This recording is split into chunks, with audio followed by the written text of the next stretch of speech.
Hi everyone, welcome back to my channel. It's me, Megan, and I'm back with a library book haul prediction reveals video where I'm going to be talking about my last 4 library books. Let's jump into it. So, in my last video, when I talked about my books and how I said I wanted to go big or go home and rate it and wanted to rate them so highly, I feel like I jinxed it because I just didn't rate them as high as I thought I was going to. So let's get into it. These were my last 4 library books, and okay, I'm being a little harsh in that statement. They weren't bad books. I just thought I'd like them a little more. So let's start off with the first one I read, which was called "Swearing is Good for You" by Emma Bryn or Emma Brine. I think it's Bryn. So this book talks about swearing and and why it's good for you. No.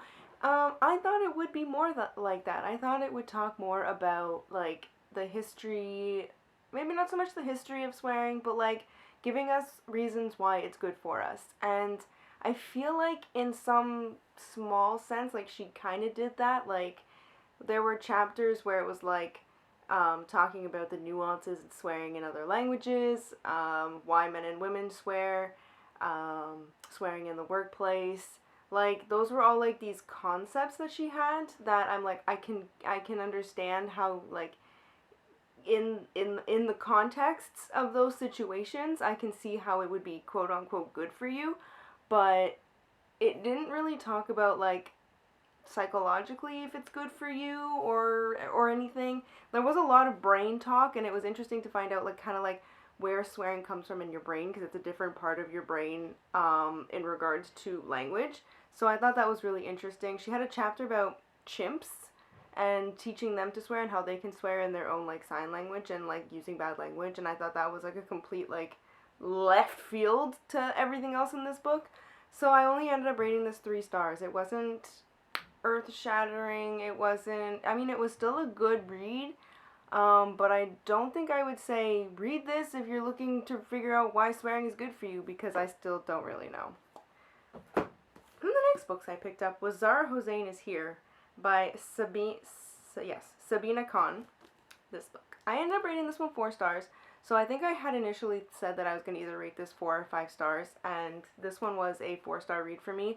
I thought it was really, really interesting. Like, it was a very interesting take on the immigration system in the United States and just how immigrants are treated, especially Middle Eastern immigrants. And I just thought it was really interesting and thought-provoking. My mouth. Thought-provoking. I really liked Zara as a main character. I thought that she was really, like, she was truly, like, embodied, like, a teenager and how angsty they can feel and, like, wanting to do stuff, but also, like, not being old enough to do the things that you want to do. Like, she's wanting to, like, fight, and she wants to make the world better, but I mean, she's 17. So I thought it was really, really well done.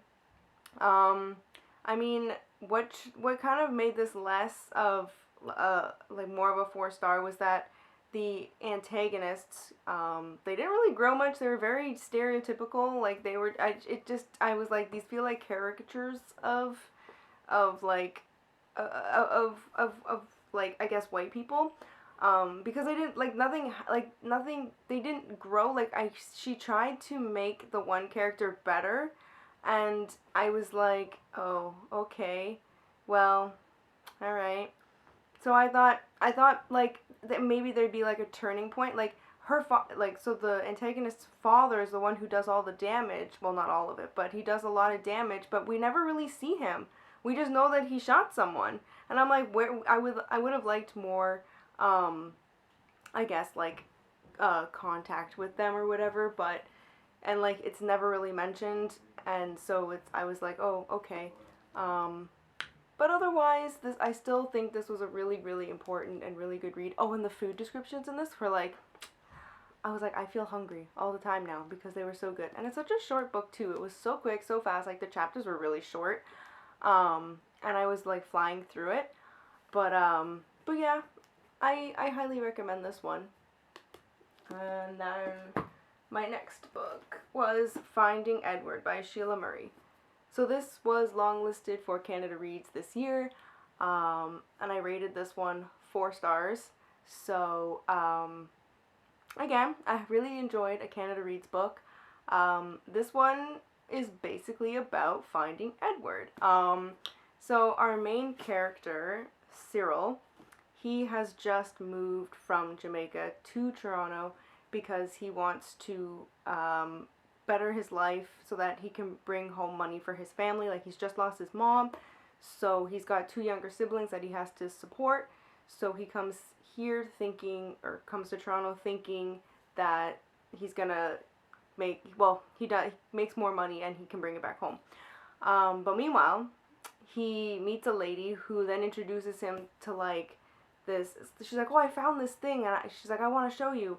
And it's like a suitcase full of stuff about some of this lady has written letters about how she can't take care of her son anymore, and it's from like the 1920s, and Cyril has this like like he feels connected to this person even though he's never met them, because he feels like what he's going through is what they were going through. So he makes it his mission to find Edward, and I thought it was just such a beautiful story, and it had so much Canadian history that is like forgotten or is usually like not told, and I thought it was such a good place to start on Canadian history that's not told, basically. And I thought it was just so cool, and I was like, I want to read more about this because I'm like, this is so interesting.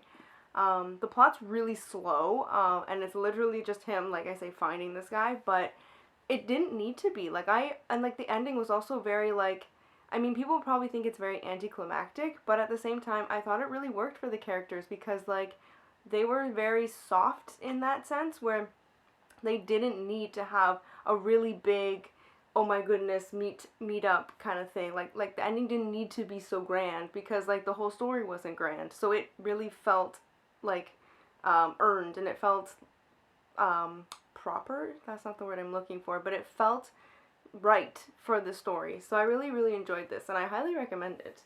So that's this one.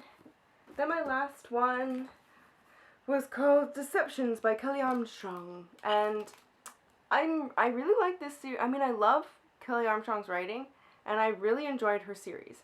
But this book, I ended up rating it 3 stars. It was one of the weaker ones for me.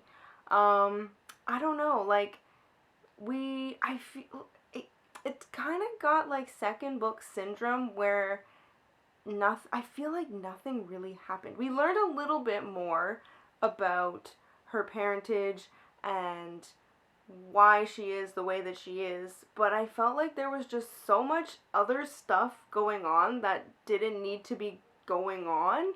I was like, okay, and so why was this thrown in? And like, so there's the main character, Olivia, and then she's got her boyfriend Ricky, and she's got her best friend, I'm gonna put quotes on that, best friend, also her boss, Gabriel. And now they're like trying to pair her with Gabriel, I think, and I'm like, I'm not liking this. I don't like where this is going. Like, I liked that they were like strictly friends, and like he was there for her, and like he's a really good friend. So now that and like apparently he's got like a backstory to his. I was like, we don't need to go down this route. So I feel like by the end of this book, they were trying to go away from that, but I really hope that that's the case, because I hope in the next book, like, it doesn't continue onwards, because I feel like that's just gonna ruin the story for me. Like, I'm enjoying finding out about her and like her fae background. Like, the whole fairy tale business is so cool, and I'm really intrigued by all of the folklore. But yeah, I'm like, we could do without this weird romance plot. Like, it's like every guy is attracted to this girl. I'm like, can we not? Thank you. I'm like, this is not, it's not for me. So I'm hoping that the next book will move forward with less romance plots and like more about her and like more mystery, because this one didn't really feel like it had a whole lot of mystique around it. That's just me. So, but I still enjoyed it. I mean, I rated it 3 stars. It's definitely one of the weaker ones, but what are you gonna do? It's book 3, and like I don't even know how many. I think there's like 5 or 6 books in this series, so one of them was set to be a dud. So those were my last 4 library books. Woohoo! If you read any of these books, let me know in the comments below. And that is all I have for you guys today. So if you like this video, give it a like, a thumbs up, do your thing, and I will see you all in my next video. So thanks, and bye guys!